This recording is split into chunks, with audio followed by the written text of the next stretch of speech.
Assalamualaikum warahmatullahi wabarakatuh. Halo guys, kali ini akan dibahas mengenai transaksi yang dilarang dalam perbankan syariah. Adapun penyebab terlarangnya sebuah transaksi disebabkan faktor berikut.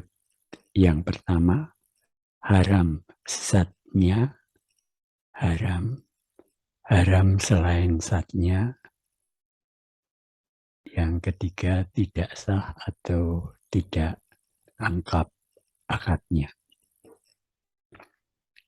Haram zatnya, transaksi yang dilarang oleh prinsip syariah dikarenakan zatnya adalah jelas sesuai pedoman Al-Quran dan hadis. Sebagai contoh, minuman keras, bangkai, daging babi, dan sebagainya. Meskipun akadnya sah, namun transaksinya menjadi haram karena zatnya tergolong haram. Contohnya adalah nasabah mengajukan akad murabahah untuk pembelian minuman keras. Maka dalam prinsip syariah hukumnya adalah haram. Haram selain zatnya. Dalam transaksi harus didasarkan pada prinsip kerelaan antara kedua belah pihak. Mereka harus mempunyai informasi yang sama sehingga tidak ada pihak yang merasa dicurangi, ditipu, karena ada suatu yang tidak diketahui oleh satu pihak atau informasi asimetrik atau dalam bahasa fikihnya disebut tadlis.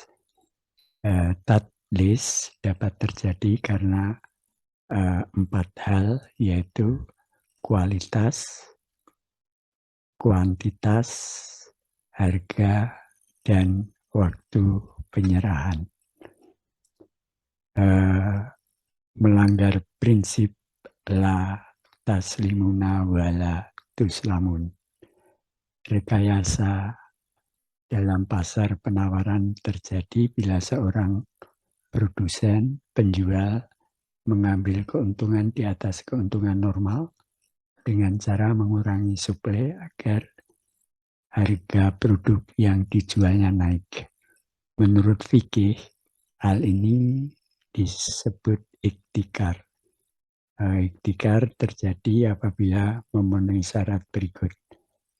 Yang pertama, mengupayakan adanya kelangkaan barang baik dengan cara menimbun persediaan atau mengenakan rintangan masuk. Yang kedua, menjual dengan harga lebih tinggi dibandingkan harga sebelum munculnya kelangkaan. Yang ketiga, mengambil keuntungan yang lebih tinggi dibandingkan keuntungan sebelum komponen 1 dan 2 dilakukan.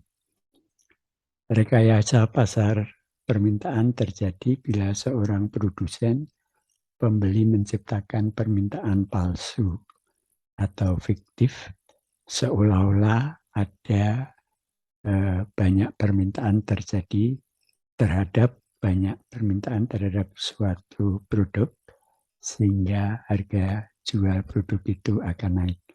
Hal ini terjadi untuk meningkatkan daya tawar penjual. Rekayasa permintaan dalam bahasa fikih disebut bai' najasi. Ghurur atau tahrir adalah situasi di mana terjadi ketidaklengkapan informasi karena adanya ketidakpastian dari kedua belah pihak yang bertransaksi. Ini terjadi bila salah satu pihak mengubah sesuatu yang seharusnya pasti menjadi tidak pasti. Dalam tadlis, yang terjadi adalah pihak A tidak mengetahui apa yang diketahui pihak B. Sedangkan dalam takrir, baik pihak A maupun pihak B sama-sama tidak memiliki kepastian mengenai sesuatu yang ditransaksikan. Gharar dapat terjadi dalam 4 hal, yaitu kuantitas, kualitas, harga, dan waktu penyerahan. Dalam ilmu fikih, riba dibedakan menjadi 3 jenis, yaitu riba fadl, riba nasiyah, dan riba jahiliyah. Yang pertama, riba fadl, disebut juga riba buyu, yaitu riba yang timbul akibat pertukaran barang sejenis yang tidak memenuhi kriteria sama kualitasnya, sama kuantitasnya, dan sama waktu penyerahannya. Riba nasiyah disebut juga riba duyun, yaitu riba yang timbul akibat hutang piutang yang tidak memenuhi kriteria untung muncul bersama risiko, dan hasil usaha muncul bersama biaya. Yang ketiga yaitu riba jahiliyah, yaitu hutang yang dibayar melebihi dari pokok pinjaman karena si peminjam tidak mampu mengembalikan dana pinjaman pada waktu yang telah ditetapkan. Riba jahiliyah dilarang karena terjadi pelanggaran kaidah kulu kordin jaro manfaatan atau lil mukridi wahdahu bahwa riba. Tidak sah atau tidak lengkapnya akad.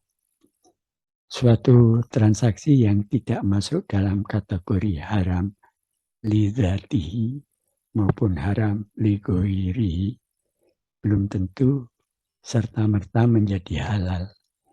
Masih ada kemungkinan transaksi menjadi haram bila akad atas transaksi itu tidak sah atau tidak lengkap.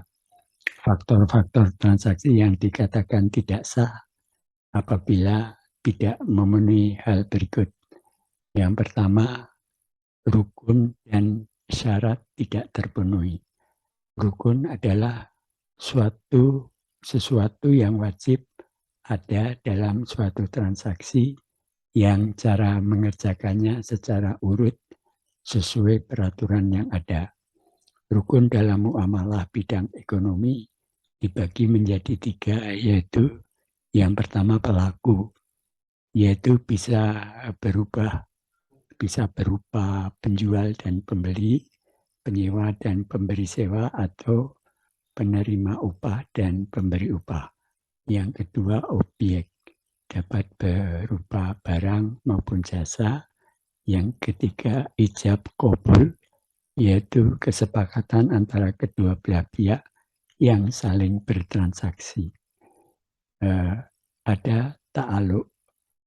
Ta'aluk terjadi bila kita dihadapkan pada dua akad yang saling dikaitkan, maka berlakunya akad 1 tergantung pada akad 2. Kemudian 2 in 1. 2 in 1 adalah kondisi di mana suatu transaksi diwadahi dilakukan oleh 2 akad sekaligus, sehingga terjadi suatu ketidakpastian atau gharar mengenai akad mana yang harus digunakan terlebih dahulu.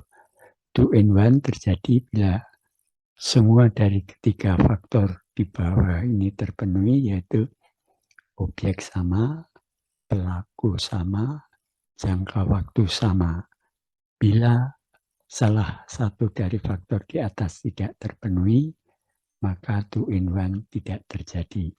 Dengan demikian akad menjadi tidak sah. Demikian guys, terima kasih kalian sudah menonton video ini. dan sampai jumpa pada pembahasan perbankan syariah berikutnya. Billahi taufik walhidayah. Wassalamualaikum warahmatullahi wabarakatuh.